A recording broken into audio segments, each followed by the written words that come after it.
Good morning, good afternoon. I'm delighted to start off our LinkedIn Live session today, where I'll be introducing former Assistant Director for Department of Homeland Security, Cyber Infrastructure Security Agency, John Felker. Before I do that, I'm excited to have you here to tell you a little bit about Data Connectors.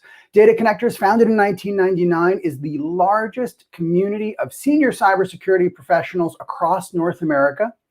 We're delighted to host over 30 virtual summits over the past 12 months, 50 in the past year and a half.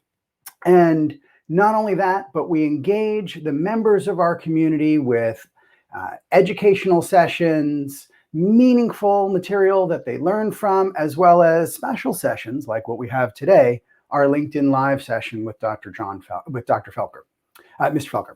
We're going to talk about Colonial pipeline. And it's a ton of information in the news. We're going to talk about the ransomware attack. We're going to talk about some of the likely conversations that happened. Without any further ado, I'd like to introduce our keynote speaker today, Mr. John Felker.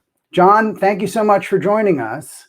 Why don't you tell us a little bit about yourself? Oops. Oh, John, you're on mute. My fault. I muted you. That was me. Go ahead. Yeah, you did. Hey, thanks, Michael. It's great to be here this afternoon and join your Data Connectors community. The discussion, the hot topic of the last couple of weeks, obviously, has been the Colonial pipeline, and so we're have a little back and forth discussion about that, and then lead into some of the things that people ought to be thinking about, at least in my view, with regard to how they better defend themselves in a ransomware sort of situation, and generally better cyber defense overall. So my background is a little long, so I'll keep it short and sweet. As Michael said, I was the former assistant director at CISA, where I was responsible for the Integrated Operations Division. That was a new division that was stood up as a part of the whole CISA kind of coming together from various parts of a DHS headquarters element called NPPD. And the Integrated Operations Division, we were responsible for running the 24/7 operations center, the ticketing system that keeps track of information sharing back and forth, the regional offices, and some other sundry things to include intelligence. And so that was a fun time. It was a challenging time, obviously, in the run-ups to the 2020 election. Prior to that, for 4 years, I was the director of the National Cybersecurity and Communications Integration Center, which was more specifically focused not on the broader CISA mission, which is cyber, physical, and communication security, but the NCIC was focused on predominantly cybersecurity and continuity of communications. Many of you have heard about US CERT, you've heard about ICS CERT, two great organizations that came together in addition to the National Cybersecurity Coordination Center, or the National Communications Coordination Center, that were all brought in to be a part of the NCIC 2012, 13-ish. But the major focus there was helping the federal government and critical infrastructure better defend themselves in the cyber realm. Obviously, a challenge. We had incident responders, we had an exercise branch, we had a cyber threat intelligence group, all of those things put together, and then established a lot of relationships back and forth with critical infrastructure and private sector partners, as well as federal government.gov, fed.gov partners to share what we knew, to provide remediation, mitigation, vulnerability management, those kinds of things. It was a fun time and a really great experience for me. And I think we made some really good progress in terms of getting the NCIC to a place where it needed to be, which then kicked off into the stand-up of CISA. So that was a whole lot of fun, let me tell you. Mm-hmm. Prior to that, I worked for Hewlett Packard Enterprise Services as a strategy person working predominantly on cyber and intelligence.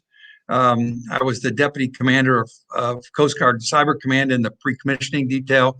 and I was also the commander of the cryptologic group. All of those, both of those things, and Hewlett Packard included, brought together intelligence, cyber. I was sitting up at Fort Meade when General Alexander was working on the best way to stand up U.S. Cyber Command, and we all know that Cyber Command is a thing now. It's very successful, and they've been doing a lot of really great work, not just defending the DoD, but defending the nation as well. Tell us a little bit about your current organization, John. Yeah, so at the moment, I'm failing miserably at retirement for the second time. But Morse Health Associates is our focus is senior level cyber consulting. What should a board, what should a C-suite, what should a CEO, those types of folks, what should you be thinking about from the bigger picture in terms of defending your network? What should your governance policies be? How do you make decisions on risk? How do you do trade-offs on this tool or that tool in your cyber environment? Are you making sure that your cyber environment is set up to be able to support your business? And are they working hand in hand? And oh, by the way, is the overlay of security, cybersecurity in particular, on that pairing, is that helping further the business and helping you do what you need to do from a business perspective? So that's part of what I'm doing. And today I'm sitting in Tampa, Florida, working on some cybersecurity elements of security in a port with respect to the Maritime Transportation Security Act. So we're helping the Port of Tampa think through physical security, what's their security plan look like, and then how does cyber security fit into that bigger mix? Some of you may know that by the 1st of October, any facility security plan under MITSA has to include a cyber annex. And that's one of the things that we're helping them think about this week. Yeah. I imagine when you're with the bona fides you have, former Assistant Director Felker, it's probably a pretty busy old time when you go into private practice, huh? Yeah, there's a lot of things going on. I'm working with Cyber Florida here in Tampa on another sort of thing to think through how do we do a better job of formally educating some of the C-suite and board folks with respect to how does cybersecurity fit into their larger business structure. I'm a strategic advisor to the Parsons Corporation, working with the Maritime Transportation System Information Sharing and Analysis Center to help them get into their second year now as a trusted partner in the maritime environment for cybersecurity information exchange. So we've got a lot of things going on, and that's why I say I'm failing in retirement miserably. You are, and Florida is super hip when it comes to cybersecurity. You know, we have our virtual summit coming up for Florida next month, and we're delighted to have Lieutenant Governor Jeanette Nunez, who's also the head of Florida's Cyber Fraud Task Force. So very important to the elected officials in Florida, and they're very on top of that. We're also going to hear from their state CIO, who and I think Lieutenant Governor Nunez has really switched on to the cyber. She's not approaching it from a neophyte perspective. She understands what's going on, and I think you're right, Michael. Really helping the state of Florida move forward, and Cyber Florida is one of the elements of helping the state do that. Yeah. So interestingly, so some of what I wanted to go to this slide. Some of what you're talking about really kind of connects to, I mean, obviously Colonial Pipeline is regulated by the TSA. We're going to get into that in a few moments. But, you know, first we want to start off with what we know so far about Colonial Pipeline. So everyone knows the attack happened the Friday before. It was announced right away. It was a ransomware attack. Unclear as to the method, as to how the attack got in, but we wanted to talk about, you're going to tell us a little bit more about your point of view and then take us through the timeline. And for our audience, we're going to go back and forth here a little bit. You'll mostly hear from former Assistant Director Felker, and then I'll pepper in some comments so that we can have kind of a back and forth chat. So thank you so much for joining us today. Please feel free to enter your comments, questions, thoughts in the chat, and we'll get back to them straight away. So let's start with what we know, sir. Well, so obviously Colonial Pipeline was breached.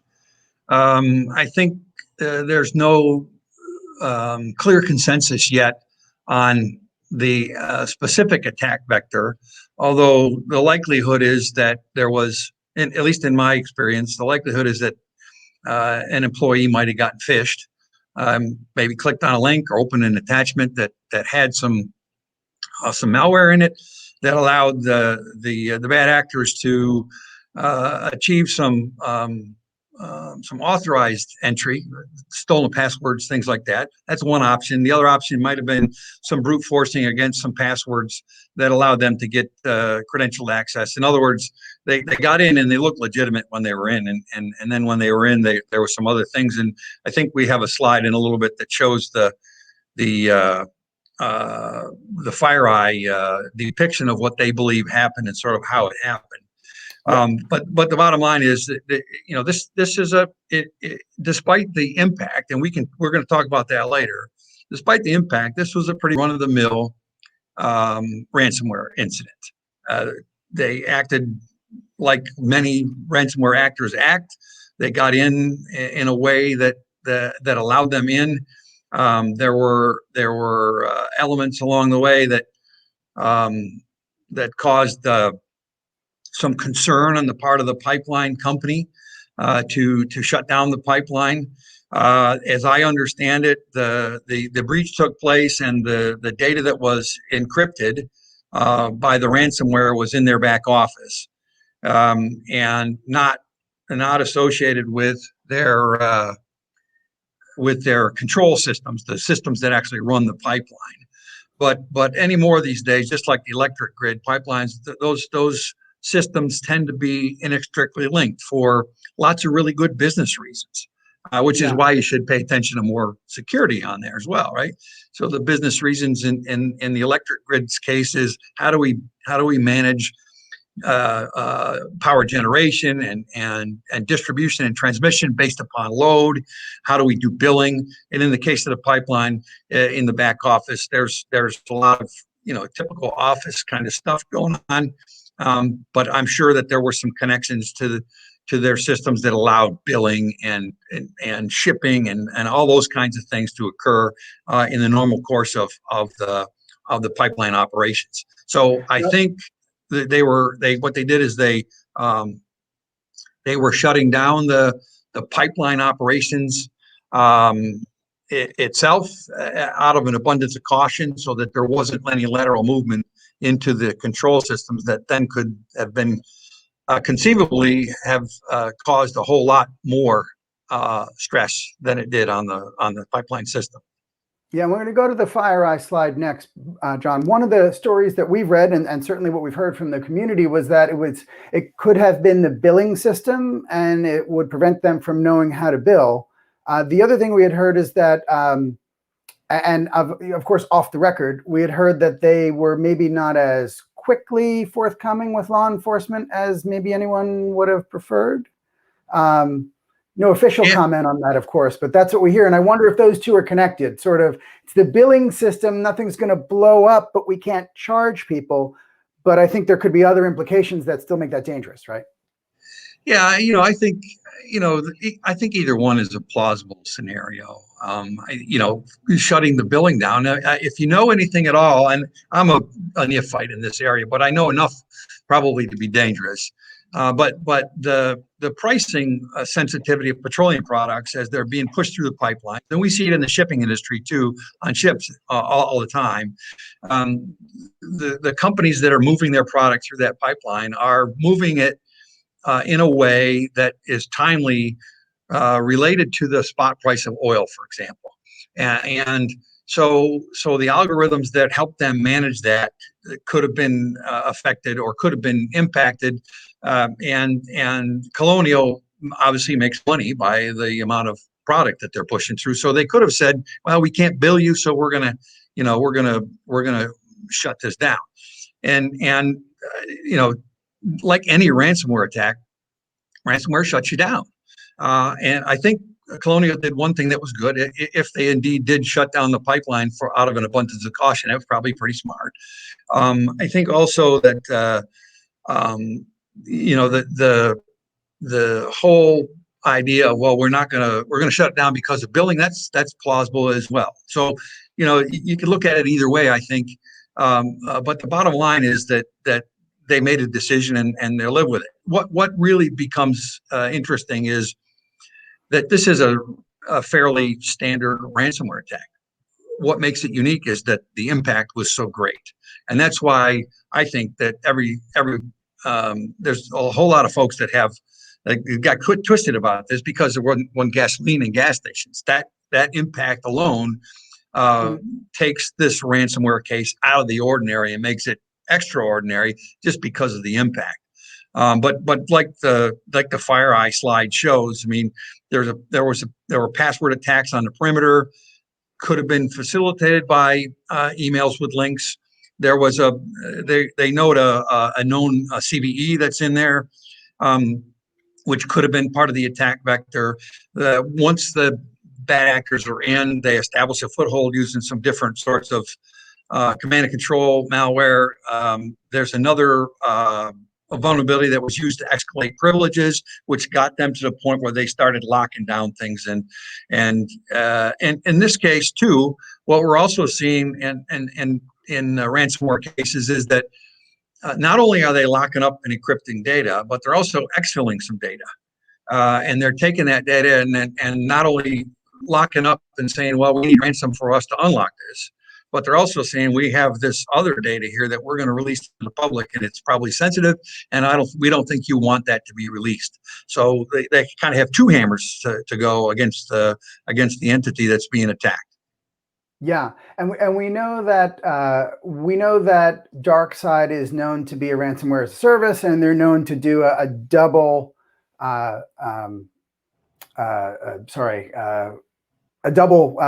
attack, so to speak, where they both exfiltrate the data, say that they're going to publish the data if they don't get the ransomware, and extract the ransom. So they're sort of doing that on both ends. So let's dig into a little bit more about Darkside and what we know about them. Yeah, so it appears that although I've not seen any authoritative attribution, it appears that there are some Russian connections, and at a minimum Eastern European connections, because apparently Darkside, although they claim to be sort of like the Robin Hood, we take from the rich and give to the poor kinds of things, and they're only picking on people that are greedy and so forth. And I don't believe that for a moment. But they were also, I think, FireEye learned that they were qualifying their targets, and they were skipping over targets that were in using Russian and Ukrainian language in their computer systems. That's a pretty fair indication that there may be some connection there, and I think there are also some other intelligence elements that point to the Darkside being hosted in Eastern Europe and in Russia, potentially with the tacit permission of the governments where they are. Yeah, and we see that as pretty common, right? So both from the intelligence we've seen from CISA as well as the Secret Service, there's a number of ransomware actors that sort of are hands-off when it comes to Russian industries and things that would get their name in the papers. That's not what they're looking for.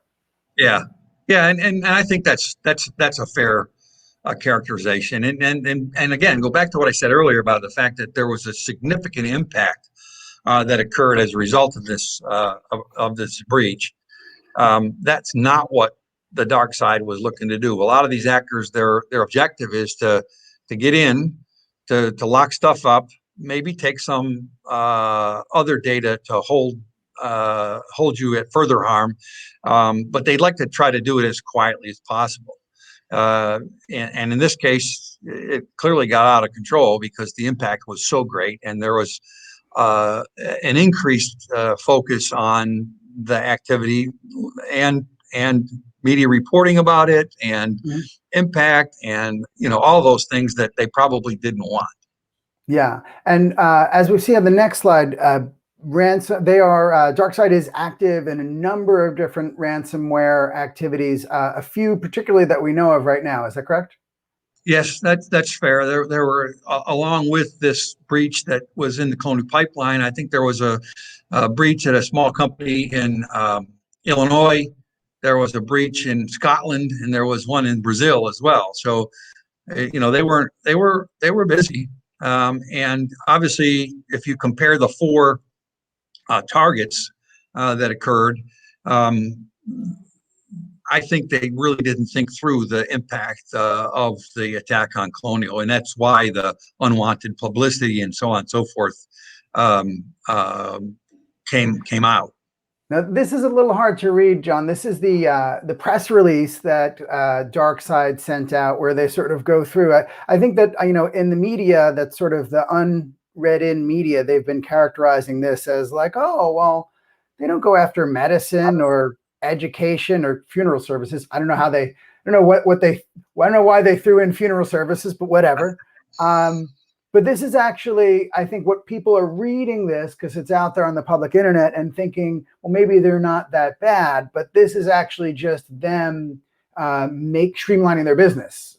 Yeah, it's cover. It's cover. I mean, they want to make it sound like they're the good guys when actually they're criminals. It's as simple as that. Yeah. And they seem to have rules of engagement. Now, we'll get into a little bit later, sort of the ransomware as a service and what we've read. There's job opportunities open at Darkside for any of you out there that sort of just the white hat thing isn't doing it for you. They're looking for, I think it was pen testers. I think you have to speak Russian and be willing to get paid in Bitcoin. But a lot of good information. You'll see some links at the end of the presentation. You can find some of this. Krebs on Security is an amazing resource. And he actually has detailed a whole back and forth between the hackers and the hackers and organizations that are unnamed, but negotiations, and they're talking big numbers. Now we're going to get into the ransomware in a minute. I don't want to touch on that yet. What I wanted to start with, John, was the likely conversations that have happened with law enforcement. Yeah, so I mean, there was noise in the media that the Colonial company wasn't as forthcoming as they could have or should have been. And again, it goes back to, I think it goes back to the dramatic impact that the breach caused.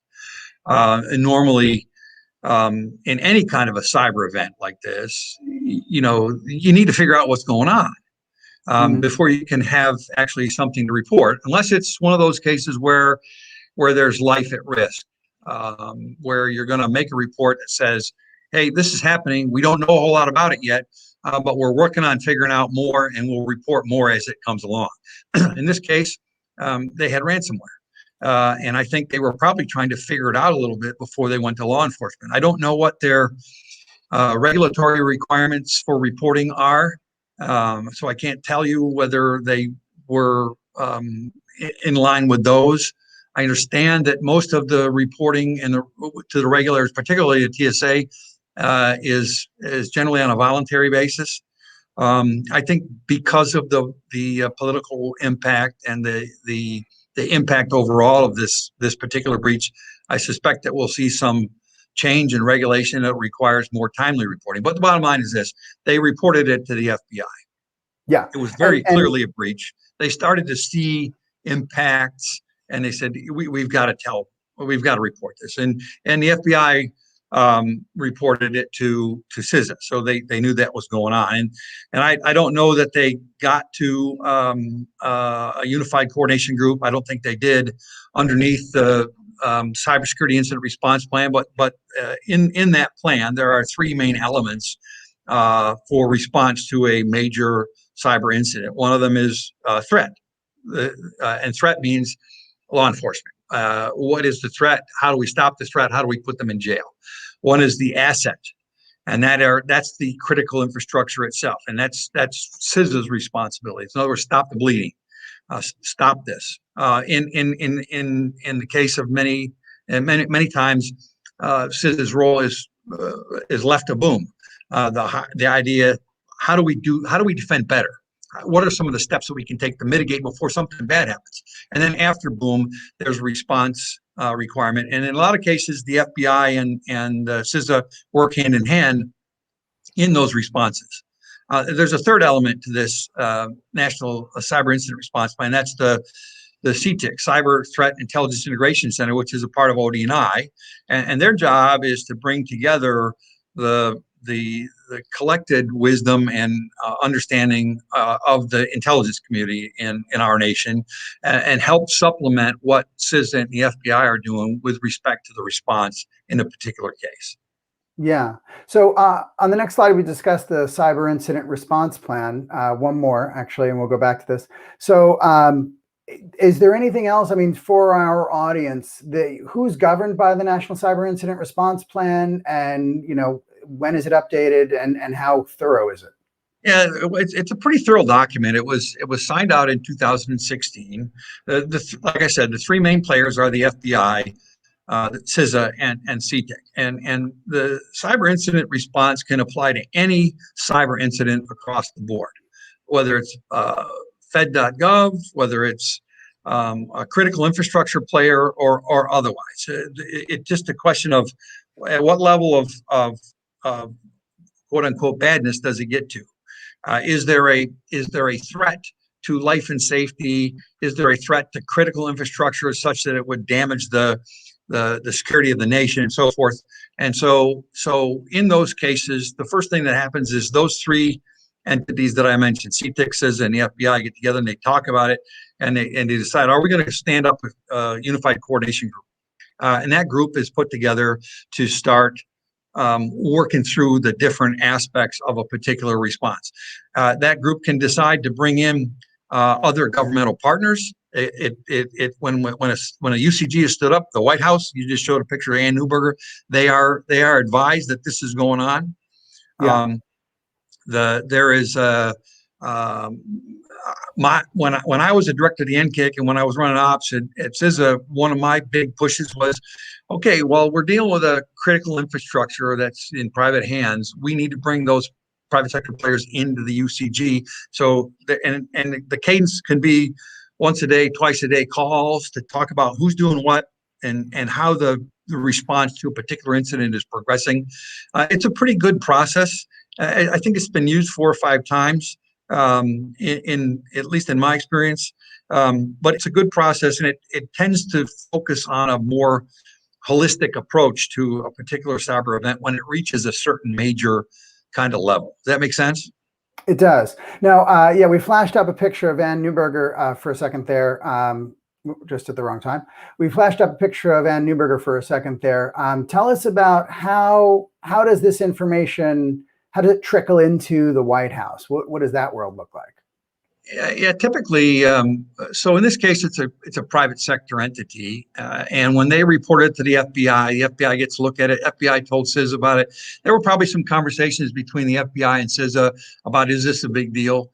Which obviously it rapidly turned into, and there probably would have been some calls between the FBI and the National Security Council. There's a cyber staff on the NSC. Actually, when I was in CISA, there was an FBI detailee on the NSC that was focused on cyber, and so that pipeline already exists. There's a regular, policy dialogue in those chains of communication. But in this case, an incident. So the incident gets reported. The NSC goes through their steps.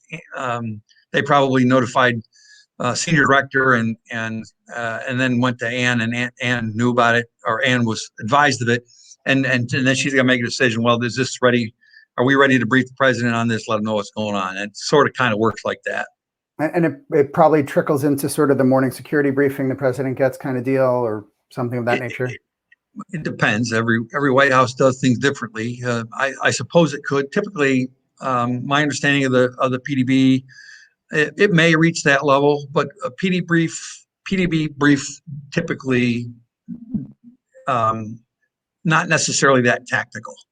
Gotcha. But certainly, obviously, as you saw him on TV, the president was talking about the particular breach and some of the issues related to it at a very high level.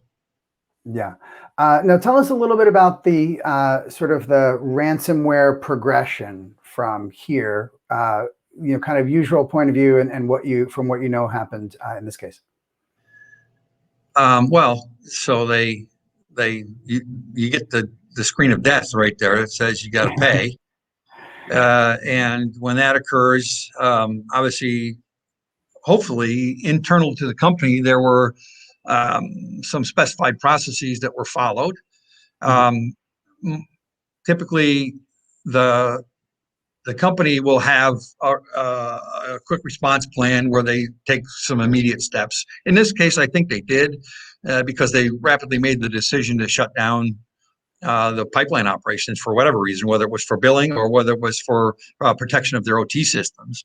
And then many cases, the critical infrastructure will have they'll have an incident response company on retainer that has worked with them before. They bring them in and they start looking at what really happened. What do we need to do about this? Are our backups clean, and so on and so forth. There many times an outside counsel is engaged that does these kind of breach activities for a living. So they know the law and how it applies, and they make recommendations to the company about what are we going to talk about, how are we going to talk about it, how are we going to deal with this, how do we have to report it, so on and so forth. So that dialogue was going on over the weekend after the breach was noticed, and that's typically how it works. And then a lot of times the outside counsel also either the outside counsel or the incident response company, or sometimes both of them are qualified to do it, will act as a breach coach, and they'll tell the company what to do, and they'll also act as the negotiator with the ransomware players. In a lot of cases, the insurers also have a voice in that discussion. So typically, the ransomware actors will have done their homework, and they'll know the general revenues of a company, and they will set their ransom demands up based upon what they know in terms of affordability. A lot of times they set it high. That's our experience over the last couple of years. They'll set it high with the full expectation that they'll negotiate down to whatever the insurance policy term limits are. Interesting.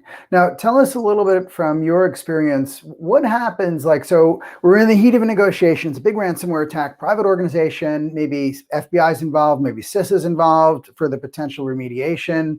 I've got insurance agents, I've got lawyers in the room. Is everybody around a table together, or you're all on a big conference call? Is CISA and FBI involved if they are invited in this case? Are they usually part of it? Well, one of my old mentors used to say, and if you've seen one response, you've seen one response. They're all different.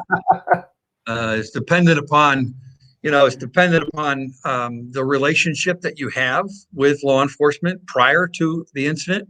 It's dependent upon the relationship you have with your insurer, with your breach coach, with your outside counsel, with your retained IR specialists. In the recent past, I've been involved in a couple of them where it was done on a Teams call like this, or a Zoom call or whatever, where there's a discussion that goes on a couple of times a day about the status. It just depends. Some companies are really tight about the information they share. Other companies are not so much. Sometimes it's a function of the regulation. Sometimes it's a function of what the terms of their insurance policy are. In some cases, the insurers won't. If you are going to make a claim against your insurance, in some cases, the insurers don't want you to talk to anybody else. And if you talk to anybody else, doesn't matter who it is, then they have an out to make any kind of payment. So it just depends. My advice to everybody is establish relationships early. Establish positive relationships early with law enforcement, with CISA, with your local FBI field office, as an example. Make sure you at least can call somebody on the phone as an incident responder who can come and help your team, because they're going to be too close to the problem to look at the bigger picture in many cases, right? So work on those relationships before you have a bad day. Yeah, exactly. One of your former cybersecurity advisors said on one of our keynotes, it's tough to make friends in a foxhole. So you should have those phone numbers first. And hey, if you're a CISO in our audience, you can have the cell phone number of a Secret Service, FBI, and CISA employees in your phone, your mobile, ready to go. tell us a little bit. So they And, paid and the by the ransom. way, by the way, Michael, don't be sharing business cards in the middle of that breach, and don't think for 1 minute that just because you have their phone number in your phone, that it's going to be a good response and the relationship is solid. You need to work on that. Yeah, You need to make regular contact with them. You need to do some face to face. right. How's things going? What are you guys working on? Those different kinds of things are all really important in establishing that relationship, because at the end of the day, that relationship is based on the trust that you have between the two of you. Yeah, and one of the things we really try to do within the community is fuel those relationships. So with your former colleagues at CISA and Secret Service, et cetera, so that there's that ongoing communication and they're briefing the audience. Now, Yeah. John, they paid the ransom. Generally, if I'm not mistaken, the position of CISA, FBI, et cetera, is generally don't pay the ransom, but hey, it's your choice. You're running your business, your call. So tell us about how those conversations go. They call you and say, or there's some sort of communication where they say, look, we're going to pay the ransom. That's our decision that we want to do. Take us through that just for a minute. Well, it's pretty straightforward, really, Michael. I mean, the government's position has and continues to be, don't pay the ransom. And that's always going to be our recommendation. And I think that recommendation is a solid one. In many cases, I mean, look at the Sophos report on how many actual ransomware you were actually able to recover, how much of data you were actually recover even after you pay the ransom. It's not a good business practice. And over the past 6 or so years, the amount of ransom that's been demanded has increased astronomically. I can recall in 2015 and 16 asking the incident responders at the NKIC, how come they're asking for such a little amount of money? And it was only a couple of $1,000s. And we really didn't have a good answer for that, other than to say, well, maybe they're just practicing. But now you're talking about 30, 40, $50 million ransom demands. And a lot of that is fueled by the fact that they know they can get it. And that the insurance, the way insurance is written today, many cases, it will cover a certain amount of ransom payment to get your data back. So those two elements right there, it's increasing the price every time you pay. There more people are going to try to do it. And the fact that you're not going to necessarily get all your data back, at least get it back in a usable fashion, that ought to make you think twice about it. Yeah, and it's also just the idea of you're perpetuating the business model for them when you Exactly. pay.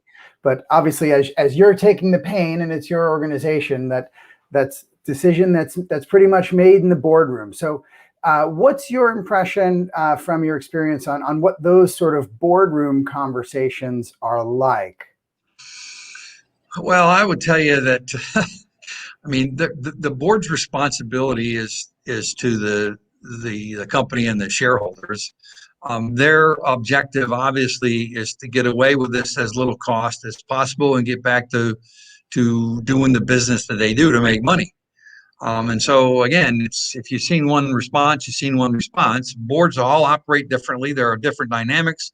There are different personalities. There's all kinds of different variables that I think go into that decision. But typically, somebody in that on the board or at the CEO level is going to make the decision. Okay, the risk that I am taking here by paying is lesser than the risk I'm taking by not being able to get my data back, so I'm going to pay. And what it comes right down to is a risk decision that's based on a cost benefit analysis in the larger strategic picture, in my view.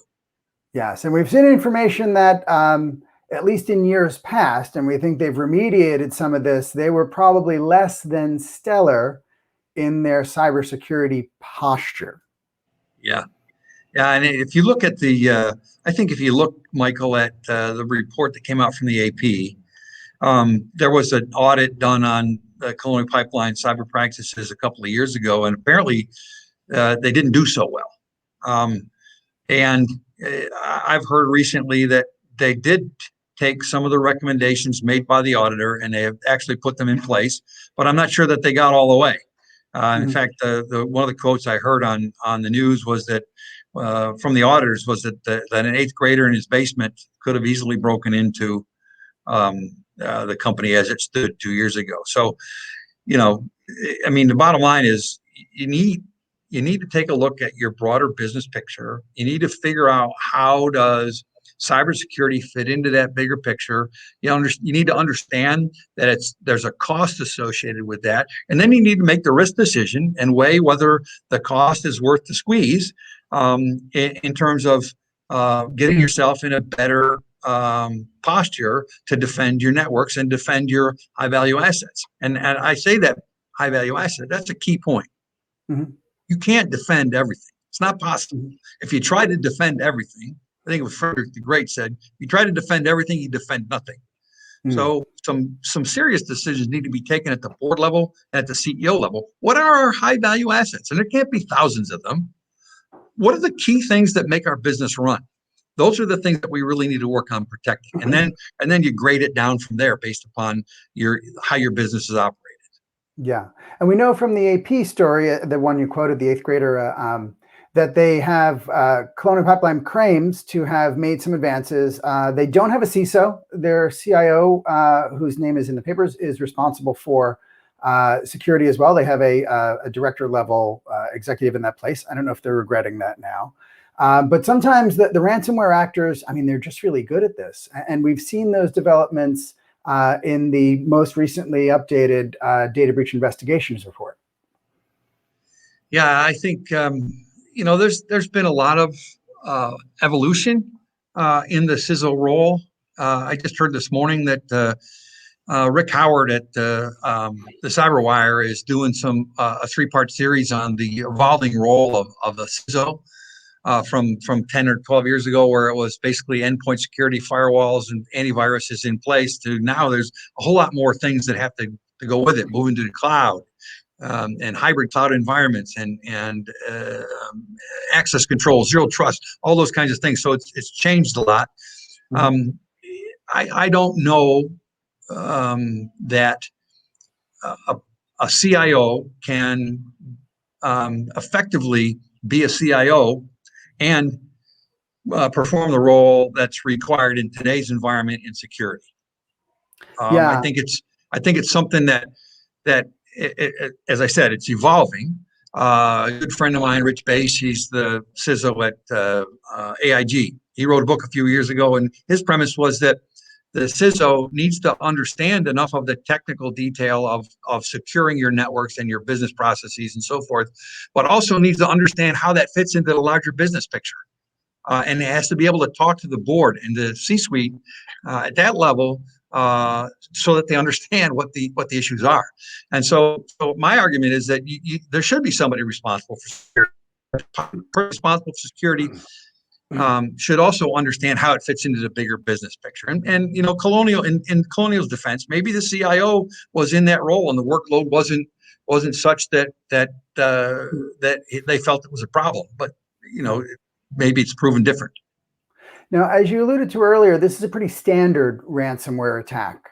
Can you expand on that just a little bit and talk about some of what we've heard about sort of as compared to the electric grid? We mentioned before pull myself back up. We mentioned before, although Colonial is regulated by the TSA, the Energy Commission and their director has made some comments on the situation. So there could be some struggle there between regulators. Maybe energy feels like this should be regulated by them. I'm not sure. But energy has certainly been a good example of cyber hygiene. Am I right? Yeah, I think so. I mean, I think obviously there's still concern about the electric grid and the vulnerabilities that exist. But I think over the past 10 or 12 years, the electric grid has done a really good job of getting their act together. I think NERC has had a lot to do with it because they are a fairly regulated entity. The pipelines, on the other hand, as I understand it, the regulatory process is not as stringent. It's somewhat voluntary in this case.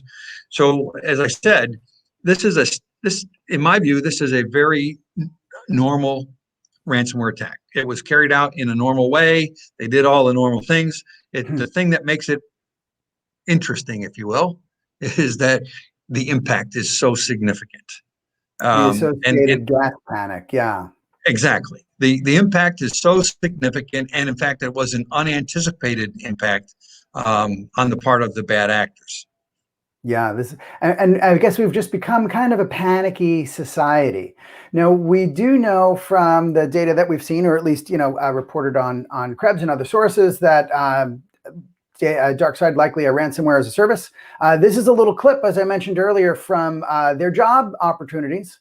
So we'll provide you work, you use our system, you provide targets for us, we'll give you results. I mean, these guys might even have a 401k, John, I'm not sure. They seem pretty well organized. Yeah, yeah. Well, it's just like I think it's just like any organized crime. There's some job security here to a degree. They're paying pretty well unless you get caught and sent to jail. I think it was a very typical ransomware attack.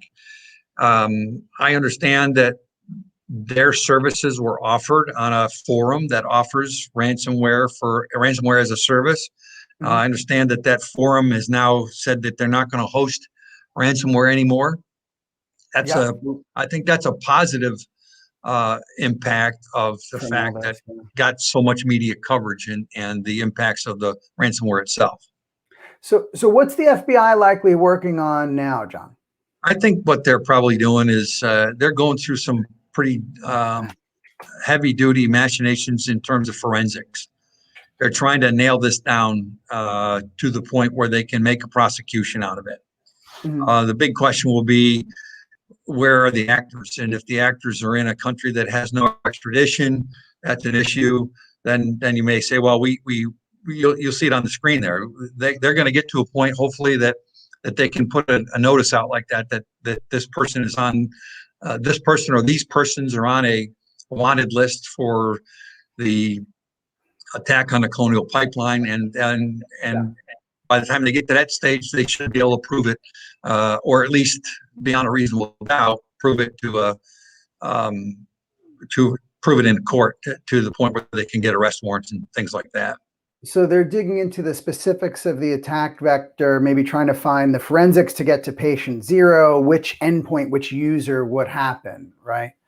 I think that's part of it. And then they're going to be looking at the actors' TTPs. They're going to be looking at the attack vector. Where did it come in from? The bad guys are getting really good at randomizing IP, the IP infrastructure that they use. But there's, the law enforcement and CISA types that do forensics are really, really good at chasing that stuff down and making sense of it. So I think that's probably the stage that they're at this point. And as you said, so alluding to the picture on the screen, that was actually the wanted FBI from the city of Atlanta ransomware. And that was this could be a similar situation, John, where that kind of wound up being a name and shame. And the individuals involved can't go to sunny beaches where we also have extradition orders nowadays. I think that sounds like it fair. Could be a similar idea. Yep, absolutely right. I think that's a pretty fair characterization, Michael. Yeah. So Darkside was shut down, or so we think. Your point of view? Yeah. Well, they say they're shutting down. In my experience, and I think others will subscribe to this view as well. They'll say, well, we made our money, we're shutting down. In fact, I heard this morning that some of their infrastructure was snatched from them, and they lost some of the money that they had absconded with. But the bottom line is they said they're shutting down. They're no longer going to do this, blah, blah, blah. Typically what happens is they reorganize. In a year's time or so, they'll come back with some different but similar maybe TTPs with a different name.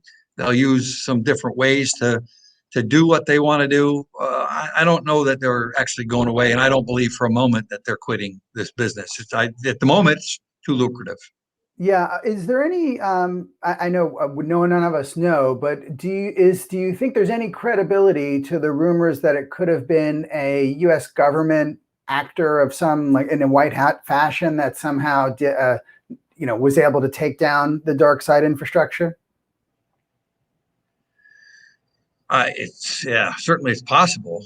Yeah, but I I mean, don't.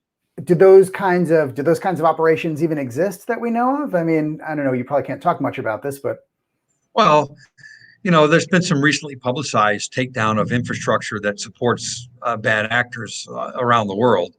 And so certainly that kind of activity does take place. I'm not going to speculate on if or who yeah. might have done that in this particular case. Yeah, I guess the point of the story is it's only the hacktivists that kind of want to be famous and want to get their name out there. If you're like Darkside, it kind of doesn't pay to advertise. You want to fly in under the radar, ask for ransoms, we'll get paid, take the money and run. Is that right? That's exactly right. I mean, typically the hacktivists or the show offs are the ones that don't care if they make a splash. The folks that are making money from this, the ransomware types and others, are trying to keep as low a profile as possible. Obviously, the more visible you are, the more chances you're going to take a shot from law enforcement or from somebody else. Yeah. So I had a poll up on LinkedIn. We got a lot of questions, Sean, on, is it, what was the system? I think we talked about probably the billing system. Why did they pay the ransom? I think we talked about wasn't a lot of money for them, boardroom decision. We just talked now about, is Darkside really gone? Next question was, does this change how we look at ransomware at all? Well, over the past year and a half, and actually when I was still at CISA, there was starting to be a really push on better ways to prepare for and defend against ransomware. I think obviously with the impact of this particular ransomware attack, there's more emphasis on it. My personal opinion is that at the end of the day, cyber hygiene and all the things, best practices that you should do, patching, all that kind of stuff, is going to put you in a better position to defend against any kind of a cyber attack. Ransomware attackers are going to go after easy targets. And so I don't know that it changes, other than that there's more emphasis on trying to figure it out and trying to stop it. It could lead to some more takedown activity by governments around the world, takedown of infrastructure, et cetera. It's probably getting everybody's attention now because this occurred. So I suspect we look at it differently, but it's been a progression over the past couple of years. Yeah. And what are the implications for other sectors, right? So we talk about energy, and I guess the idea is that if I blow up a power plant, I might kill 1,000 people. If I take a power plant offline, I might really, really screw up the lives of millions of people. Are there new regulations needed in other sectors from your point of view? Quick answer. Yeah, I think probably some more standardized regulation across the sectors, because the cross-sector implications of these critical infrastructure hacks could be tremendous. I mean, if we talk about losing electricity, if we lose our electricity for any period of time, we start to lose other things, because the banking system shuts down. Without electricity, you can't get water in the houses and things like that. So there are a lot of downstream compounding effects of attacks on critical infrastructure, whether it's electricity, whether it's a pipeline, whether it's water, whatever the case might be. So some sort of a standard of best practice should be, I think, considered in regulation. And then the question is going to be, okay, so we have the standard. Have we got the resources to enforce it? You can make all the regulations you like, but if you can't enforce them and you can't check on them on a regular basis, they don't do any good. So all of those things are factors in that kind of a discussion, Michael. But to our next question, could that have prevented this, John?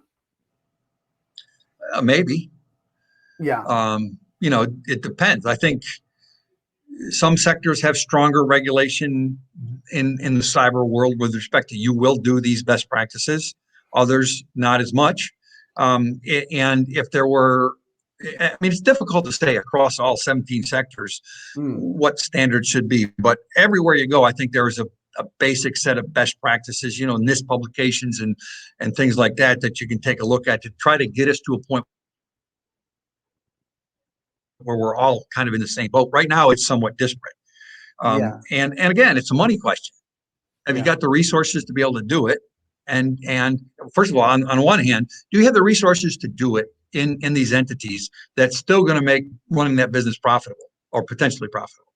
On the other Right. hand, do you have the resources to enforce the regulations that you would make to allow the broader system and the cross-sector implications to be in better defensive posture? Yeah. And really hard to say. Now the a question that's come up from our audience, we've seen interaction on, does the executive order on cybersecurity released last week have any guidance that'll help situations like this, your opinion?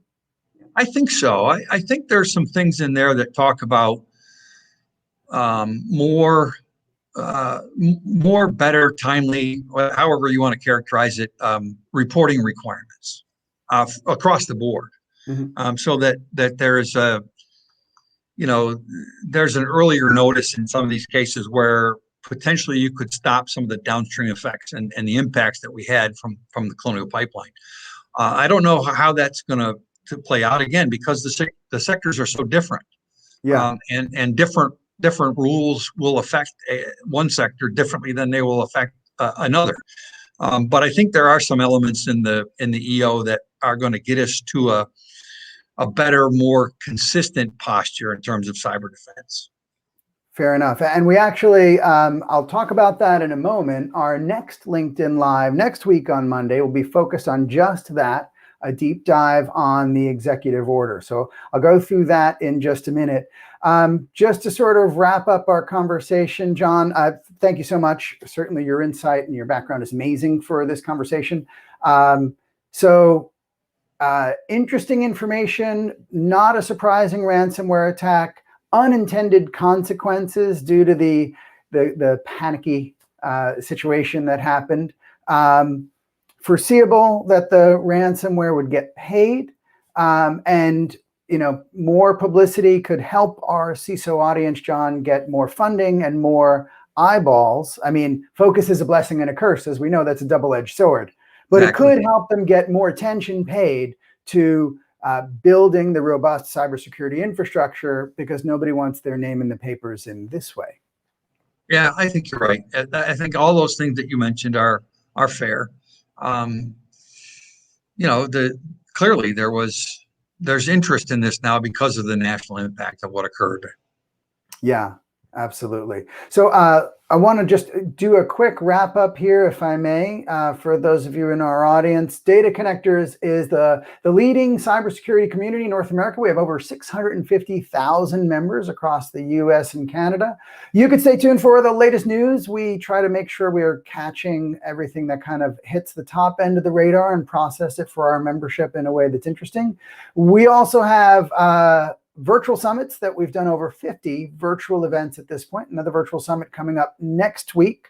I'm going to get into what that features in just a second. Really cool. And then we're also looking forward to resuming the in-person conference series in fourth quarter of this year. Coming up next week in Northern California, a virtual event, we are very excited to have John's former colleagues from CISA, as well as the United States Secret Service and the Department of Homeland Security Investigations Division, doing a detailed conversation on ransomware in a panel format.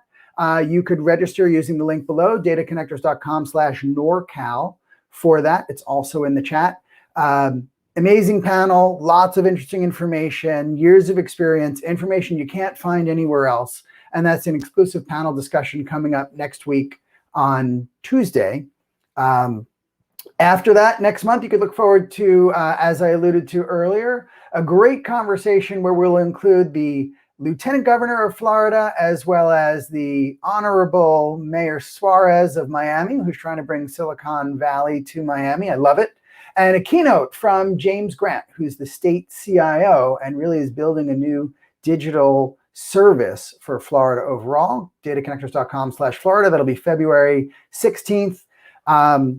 Two more quick announcements. We're very honored to have the United States Secret Service GEOC, Global Investigative Operations Center, Romance Scam Symposium at the Capital Region Virtual Cybersecurity Summit. That'll be for those in the DC area and all over our service area, all over North America that are interested in learning more. This is a 2-hour workshop, lots of new information. The Secret Service came to us and wanted to share the absolute latest to build that trust, to build that relationship with you in our community. So please take the time to do that. And last but not least, as I alluded to, sorry for so many announcements, next week, right here on LinkedIn Live on Monday at 12:30 p.m. Eastern, 9:30 Pacific, you can hear from author and respected industry analyst Richard Stienen, who has done a deep dive on the cybersecurity executive order,